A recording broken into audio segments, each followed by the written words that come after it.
Waspadalah dengan penyakit berjuluk The Silent Killer ini. Hampir tanpa gejala akan tetapi bila dibiarkan terus-menerus tanpa penanganan bisa fatal akibatnya. Penyakit darah tinggi atau hipertensi ditandai munculnya gejala ringan saja. Namun banyak orang percaya sakit kepala adalah hal biasa, bahkan kerap diabaikan.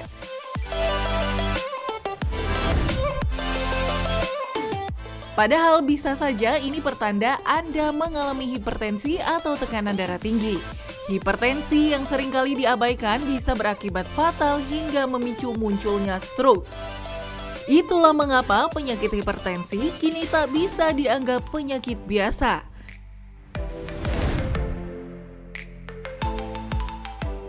Lantas, apa dampak buruk tekanan darah tinggi bila dibiarkan terlalu lama? Akankah memicu munculnya serangan stroke? Simak ulasannya bersama dokter di studio Hidup Sehat berikut ini.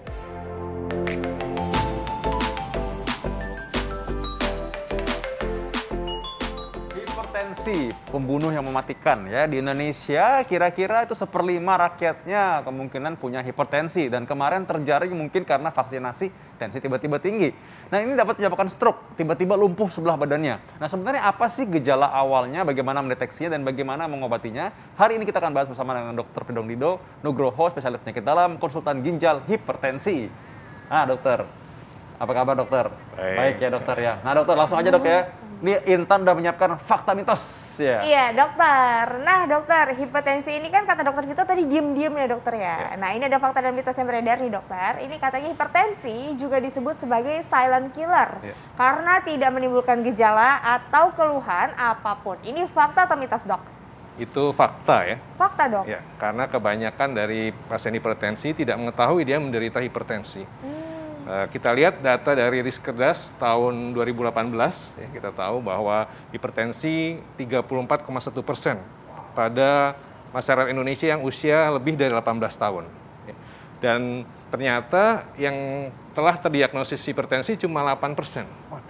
Jadi 24, sekian persen itu tidak tahu bahwa dia hipertensi. Demikian. Jadi itu fakta bahwa tidak mengetahui penyakit hipertensi sehingga ini disebut sebagai silent killer. Oh benar-benar nggak banyak orang yang tidak sadar dan nggak tahu kalau ternyata tekanan darahnya tinggi ya dokter ya. Oke. Nah ini yang berikutnya ini tak kalah menyeramkan, sebenarnya kita perlu hati-hati dan masyarakat harus tahu mengenai hal ini ya. Ini kalau peningkatan tekanan darah secara perlahan-lahan namun terus-menerus terjadi, ini dapat menyebabkan kerusakan pembuluh darah. Fakta atau mitos? Itu fakta ya. Karena tekanan darah yang tinggi ini akan melemahkan dinding pembuluh darah. Dinding yang pembuluh darah ini ya kalau yang lemah bisa terjadi ruptur atau pecah ya, sehingga terjadi perdarahan. Kalau di otak bisa terjadi stroke. Selain itu juga tekanan darah tinggi yang jangka panjang juga bisa menyebabkan gangguan di pembuluh darah. Misalnya sumbatan ya, terjadi sumbatan di pembuluh darah sehingga aliran darah ke otak tidak bisa baik sehingga juga terjadi stroke. Selain itu juga bisa menyebabkan pecahnya plak. Ya, kalau sudah ada sumbatan, ada penumpukan lemak, ya, di situ lalu dengan tekanan darah tinggi itu bisa pecah dan bisa menyumbat pembuluh darah di otak yang akan bisa menyebabkan terjadi stroke. Jadi ini memang mesti hati-hati karena tekanan darah ini tadi ya sekali lagi ternyata fatal padahal diam-diam dia. Ya, ini ada lagi nih, ada lagi fakta mitos. Iya. Nah ini ada lagi nih dokter fakta dan mitos yang beredar. Ini katanya stres ini dapat meningkatkan tekanan darah secara signifikan. Ini fakta atau mitos dokter? Itu adalah fakta ya. Fakta dokter? Ya. Ya, karena memang dari studi-studinya pada pasien-pasien hipertensi ternyata stres ini salah satu faktornya. Ya. Dan kalau stres ini berkepanjangan, tidak dikelola dengan baik, itu bisa menyebabkan tekanan darah yang tinggi dan juga akhirnya juga bisa menyebabkan tadi stroke itu. Jadi memang stres perlu dikelola ya dengan baik ya dan istirahat cukup supaya tekanan darah bisa terkendali dan komplikasi seperti stroke, juga serangan jantung atau gagal ginjal bisa kita hindari. Oke, ini mungkin stres yang secara berkelanjutan kali ya dokter, yang terus-menerus gitu ya dok ya. Berarti Ya, harus betul. dikelola, jangan sampai kayak apa-apa dikit dipikirin gitu ya dok mungkin ya. Ya, Nah, betul. mikirin darah tinggi juga kadang-kadang orang jadi stres. Jadi Dok. stres. Tambah Makin tinggi, tinggi dok. ya tensinya. Iya. Udah tinggi tambah tinggi lagi. Nah, udah Ya. gitu karena kita nanti harus tahu bagaimana cara untuk bisa menstabilkan tekanan darah ya. Ini kita bahas fakta mitos dulu nih. Katanya komplikasi hipertensi nih ya. Komplikasi darah tinggi ini bisa muncul akibat penanganan yang terlambat atau ya mungkin tidak tepat. Ini fakta atau mitos? Ya, itu adalah fakta ya. Jadi tekanan darah tinggi tadi kan kebanyakan tidak diketahui ya, sehingga pasien itu tidak memeriksakan diri ya, tidak tahu dia sakit sehingga tidak mengobati. Akhirnya tekanan tinggi berkepanjangan, terjadi komplikasi, dan akhirnya terjadi stroke misalnya ya, sebagai salah satu komplikasi. Nah, oleh karena itu kita harus mengendalikan tekanan darah itu. Jadi sebelum mengendalikan jelas harus mengetahui dulu. Jadi yang belum tahu usia dewasa sebaiknya sudah memeriksakan diri ke pusat kesehatan supaya mengetahui tekanan darahnya apakah masih normal atau tidak. Yang sering kita dengar know your numbers ya, gitu ya. Harus Know tahu. your numbers, harus tahu angka kita ya, angka tekanan darahnya. Banyak yang tidak tahu tekanan darahnya berapa. Nah, kalau sudah tahu, kalau memang tinggi, memang harus dilakukan pengobatan dan juga perubahan gaya hidup supaya tekanan darah bisa terkendali dan kita bisa mencegah komplikasi. Iya. Oke, nah dokter kalau untuk mengecek tekanan darah itu baiknya secara rutin kan dok ya? Itu berapa Ya. kali sekali sih dok? Misalnya kayak sebulan berapa kali atau beberapa bulan sekali? Ya, jadi karena memang kebanyakan tidak mengetahui tadi ya, 20%, kalau di Indonesia 24% tidak tahu dia sakit tekanan darah tinggi, jadi semua orang dewasa sebaiknya memeriksakan dulu ya pertama ya, untuk pertama kali tekanan darahnya. Karena itu kan tidak perlu alat yang canggih ya, tidak perlu biaya yang mahal ya. Dengan ke puskesmas atau ke klinik juga bisa diketahui tekanan darahnya.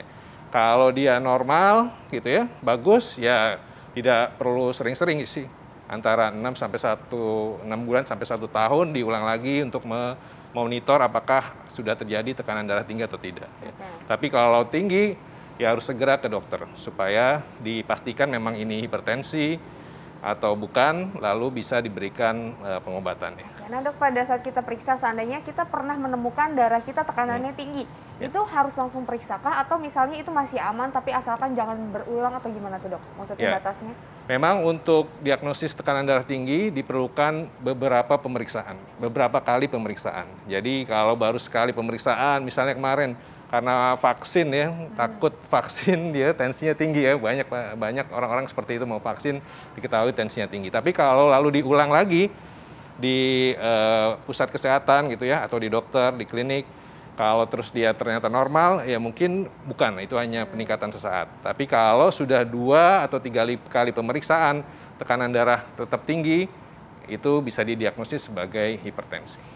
Wah, ini bagus banget ya, karena memang sebenarnya orang karena udah divaksin jadi tahu. Sebelumnya orang nggak tahu kan, kadang-kadang mungkin tiba-tiba langsung stroke aja gitu, serangan jantung tiba-tiba, padahal dia tekanan darah itu udah lama sebenarnya. Nah, baik, kita mesti tahu bagaimana sih tekanan darah sebenarnya normal tuh berapa. Dan yang paling sering ditanya oleh pasien-pasien adalah apakah memang orang harus minum obat? Dan kalau minum obat apakah harus seumur hidup? Nah, sesaat lagi kita akan bahas, tetap di Hidup Sehat.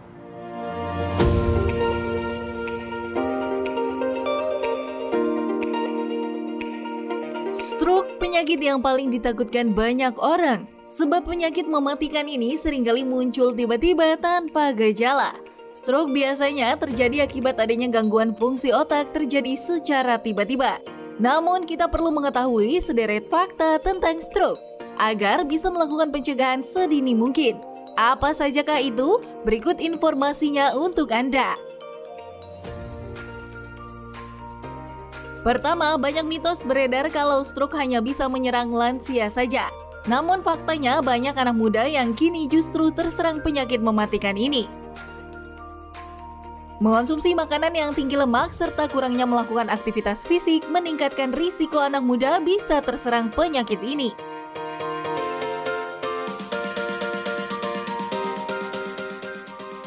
Lalu mitosnya, stroke juga salah satu jenis penyakit serangan jantung. Padahal faktanya stroke merupakan penyakit yang menyerang fungsi otak menjadi rusak. sehingga mengganggu saraf di bagian tertentu. Itulah mengapa stroke bukan penyakit serangan jantung.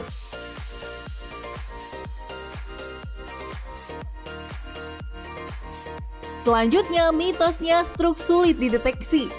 Faktanya, Anda bisa mengenali gejala stroke dengan cara yang mudah, yaitu dengan metode FAST atau Face, Arm, Speech, and Time, yaitu melihat wajah, tangan, bicara, dan juga waktu. Namun jika terjadi gejala seperti penurunan otot wajah atau berbicara terbata-bata, jangan ragu untuk mengajak pasien melakukan pemeriksaan ke dokter. Selanjutnya, mitos terakhir. Banyak beredar di masyarakat stroke tidak dapat diobati. Faktanya, sebagian besar stroke ialah penyakit iskemik yang masih bisa diobati. Walaupun bisa diobati, namun tak semua pasien stroke bisa pulih secara normal. Pengobatan biasanya fokus pada pemulihan syaraf dengan metode terapi yang dibutuhkan sesuai keadaan pasien. Itulah tadi sederet fakta mengenai penyakit stroke.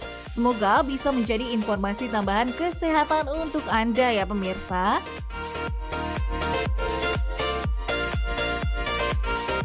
Ya pemirsa, itu dia tadi beberapa fakta-fakta tentang stroke ya. Ini stroke itu juga bisa salah satu penyebabnya adalah hipertensi. Ternyata kita masih membahas ya dokter di sini. Dokter, ini benar ya dok ya kalau stroke itu salah satu penyebabnya bisa karena hipertensi dok? Iya, itu salah satu faktor resiko stroke. Oke, nah dokter tadi kan kalau dokter kita kan bilang ya tadi kalau misalnya sudah hipertensi itu biasanya dikasih minum obat dokter. Ya. Nah ini obatnya ini apakah memang harus diminum seumur hidup atau seperti apa dok? Ya, memang hipertensi itu perlu pengobatan dan pengobatan itu biasanya memang seumur hidup. Ya. Karena untuk menurunkan tekanan darah supaya tekanan darah bisa terkendali dan komplikasi bisa kita hindari. Jadi benar-benar nggak boleh skip ya dokter, nggak boleh ada yang lupa. Ya, karena biasanya kalau sudah memang perlu pengobatan, kalau lupa atau di skip, tensinya akan tinggi. Nah ini resiko tadi, resiko terjadi stroke mendadak ya, kalau tidak minum obat secara teratur. Oh jadi jangan menganggap seandainya udah lagi normal atau lagi tidak merasa apapun, lagi baik-baik aja, tiba-tiba nanti takutnya naik lagi ya dok ya? Iya betul, ya karena banyak yang memang yang minum obat, oh sudah tidak ada gejala nih gitu ya. Berhenti. Nah, dan juga ada mitos yang menyatakan bahwa obat hipertensi yang diminum secara jangka panjang itu bisa merusak ginjal. Nah ternyata itu mitos yang salah ya, karena justru tekanan darah yang tinggi itu kalau tidak diturunkan dengan minum obat bisa menyebabkan gagal ginjal. Nah ini pastinya yang paling tidak ingin dokter lihat ya, dan apalagi dokter Pringgo Digdo sebagai seorang konsultan ginjal hipertensi, ini sering sekali melihat orang dengan darah tinggi tidak terobati lalu lantas jadi cuci darah ya dokter ya? Ya betul, ya itu salah satu komplikasinya. Selain tadi kita bicara stroke, gagal ginjal itu juga salah satu komplikasi yang kita harus hindari dari hipertensi ya. Karena kalau sudah gagal ginjal memerlukan terapi pengganti ginjal seperti hemodialisis yang orang bilang cuci darah, atau transplantasi atau juga misalnya peritoneal dialisis gitu. Nah, itu yang kita hindari. Oke, baik dokter. Nah, dokter ini tipsnya seperti apa dokter supaya orang-orang bisa, kita semua bisa terhindar dari hipertensi, dan kalau misalnya sudah terlanjur ya dokter, itu harus seperti apa? Ya, untuk menghindari hipertensi kita harus melakukan gaya hidup sehat. Ya, jadi ada beberapa langkah yang bisa kita lakukan untuk menghindari hipertensi dengan gaya hidup sehat. Yang pertama yaitu aktivitas fisik. Kita harus melakukan aktivitas fisik yang cukup. Dianjurkan itu 150 menit dalam seminggu. Ya. Jadi olahraga tidak cukup hanya sekali seminggu gitu ya, cuma 30 menit. Jadi beberapa kali seminggu, totalnya bisa 150 kali per minggu. Lalu diet. Ya. Diet rendah lemak, ya, rendah garam, rendah gula, dan banyak sayur dan buah-buahan. Ya. Stop merokok, ya. Lalu tadi stres kita kelola dengan istirahat yang cukup.